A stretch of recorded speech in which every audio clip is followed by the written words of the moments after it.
if someone wants to enter religious life, how can they contact you? If there's a young lady who wants to join the Dominicans, how do they contact you? What is their first step?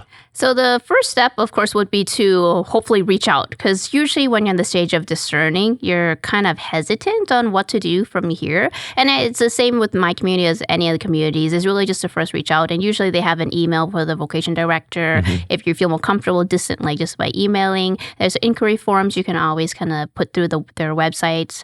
Or can they contact you? Yes. From here in Houston? So what's the website that they can... So for our community is HoustonDominicans.org. And so on there, on the top, you will see a tab that says vocations. And you can go in there as the introductions. You get to kind of read whatever I have to say. And then you can look through the different events that are available. And you can sign up for an event or inquire for more information regarding an upcoming event. And then it'll move on from there. And then it'll move on from there. You'll contact them and there will be emails sent back and forth. Yes, emails sent back and forth. Or if you provide your phone number, I'll call you and I'll reach out to you directly. And as I'm actually pretty quick at it, I got to say, by God's grace. And so when you reach out, I usually respond pretty promptly. Do you ever have any, say, religious people who are looking into religious life that take too long to contact you? They try to do their own discernment on their own. They do. There are many who want to discern on their own, and then it's not just sometime later till they start to contact me. But that's when I really reach out to all those who are discerning, or even have some kind of a notion, just to want to know more about religious life. It's really just to seek out and learn more about it. When you go to a come and see retreat, it's not like you're stealing a deal right on the get-go, right? You really go there to really learn more about the religious life, to see what it's kind of like. And so I really encourage all those, is because you can discern. But when you discern with another person, it's much easier. It's such more a blessing. And then you can have someone help guide you.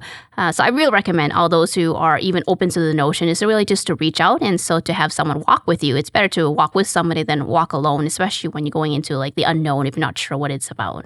Do you ever see yourself in some of these young ladies? Oh, she thinks she's not made for it, but, I do, but at the same time, I don't tell them directly whether or not I find that they're like, oh, you're fit for religious life, or you're fit for this community, or maybe Franciscan's more for you. You don't want to scare them off. No. But it's even more than that, I think, more than just a matter of scaring them off. Or pressuring them? It's maybe pressuring them, but also when you allow the discerner, the one who's discerning, to really make the decisions themselves, it's a more fruitful experience for them. So because sometimes as religious or priests or wearing the religious garb, the habit, then usually people are thinking whatever you say is coming from God, right? And so we don't want to kind of mislead them in saying, hey, we are speaking on behalf of God. Yes. I mean, we're still human, but when you make the journey, the decision yourself into your prayer life with God, it's so much more fruitful. Do you ever get really surprised when somebody actually does make it through the whole process? Yes, it's a miracle, because this way of life is really against the current. And so when someone reaches at the stage of making their final profession, it's really a miracle before your eyes, and it's really God's grace for them to be able to come to that point. And so I am surprised, but it's a happy surprise.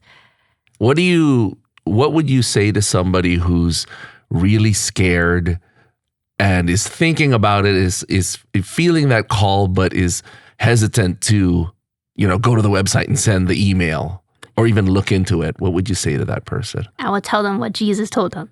Be not afraid. He says, if you actually count how many times it is, it's 365 times in the Bible when Jesus says, be not afraid, or the phrase appears in the Bible. It's one for every day. And so God cares for you so much that he's going to say, be not afraid every day to you.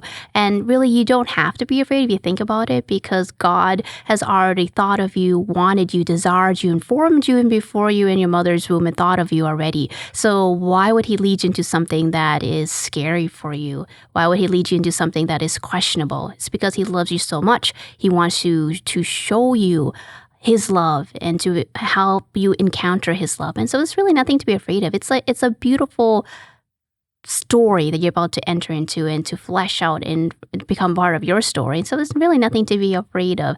And it's really just hit the send on the email, the submit form, and then just let God take the wheel, if I can use that phrase.